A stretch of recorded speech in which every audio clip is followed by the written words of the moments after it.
So guys welcome everyone. Next lesson आपण घेत आहोत. धड्याचं नाव आहे बाबांचं पत्र. स्टँडर्ड 6 इंग्लिश मीडियमच्या मुलांचं मराठी आहे बाबांचं पत्र.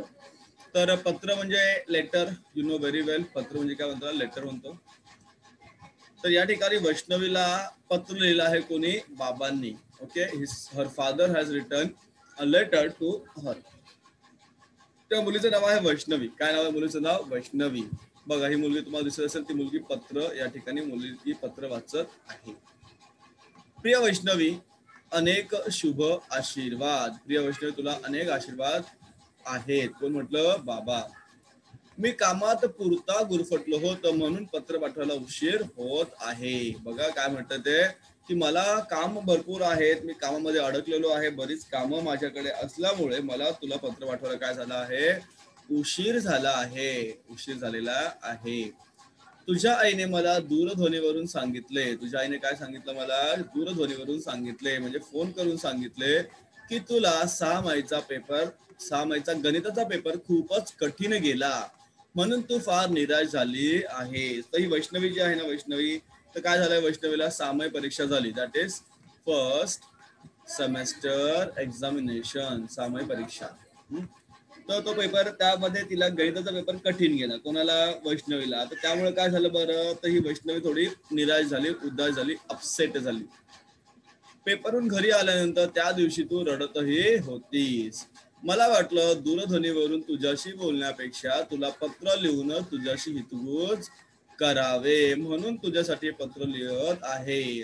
तर बाबा फोन करून सुद्धा सांगू शकले असते, परंतु बाबांना वाटलं की आपण फोन न करता आपण काय करावं, आपल्या मुलीशी पत्रातून तिला काही सांगावं.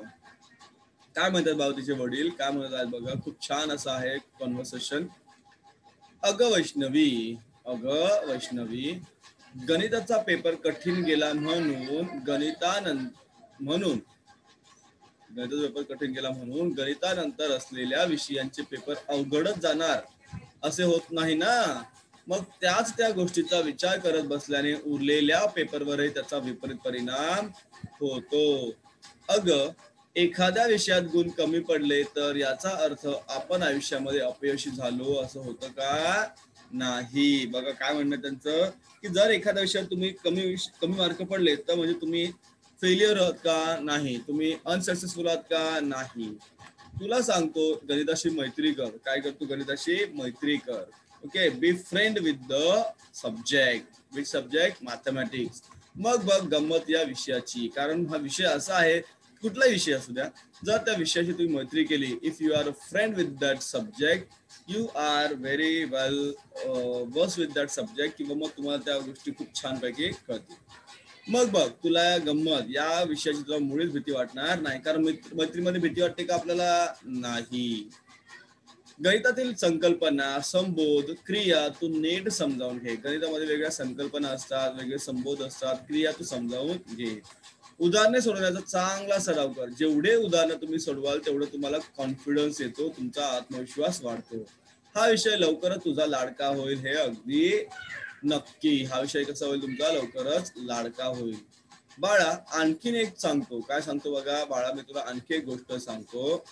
परीक्षेतील गुण किंवा श्रेणी महत्वाची आहेच, पण त्याही पेक्षा आंतरिक गुणांची वाढ करणे हे अधिक महत्वाचे आहे. तू छोटी गोष्ट सांगतेस, चित्र उत्तम काढतेस आणि सुंदर नृत्य सुद्धा करतेस, हे सारं सुरू ठेव. तुझ्या आईने सांगितलंय की हल्ली तू याकडे फारसं लक्ष देत नाहीस.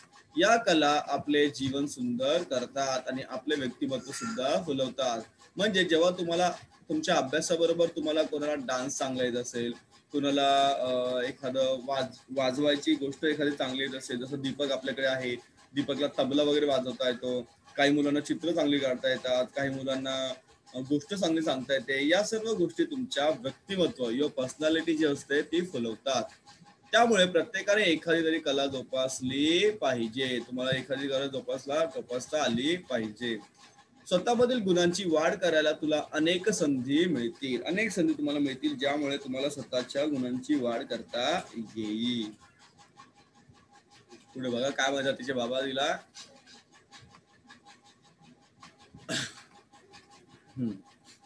त्यांचा तू काय कर बघा त्यांचा तू पुरेपूर असा उपयोग करून घे. बाबांनी सांगितलेलं ऐकून त्याप्रमाणे तू वागशील याची मला काय आहे तर खात्री आहे. काय मला याची खात्री आहे.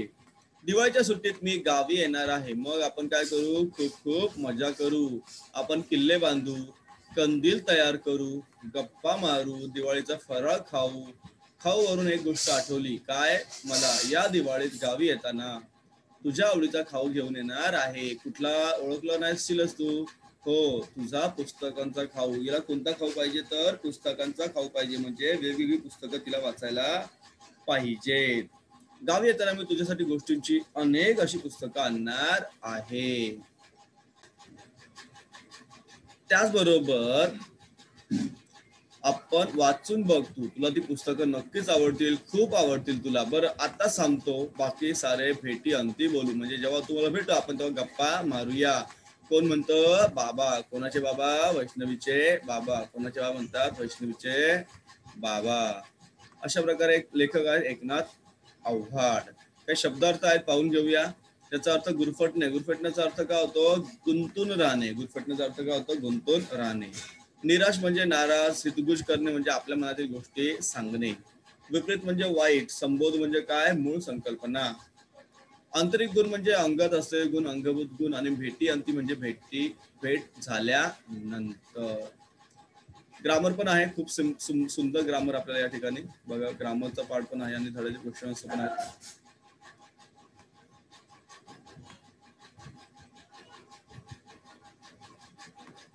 काळाचे प्रकार दिलेत, वर्तमान काळ, भूतकाळ आणि भविष्य काळ.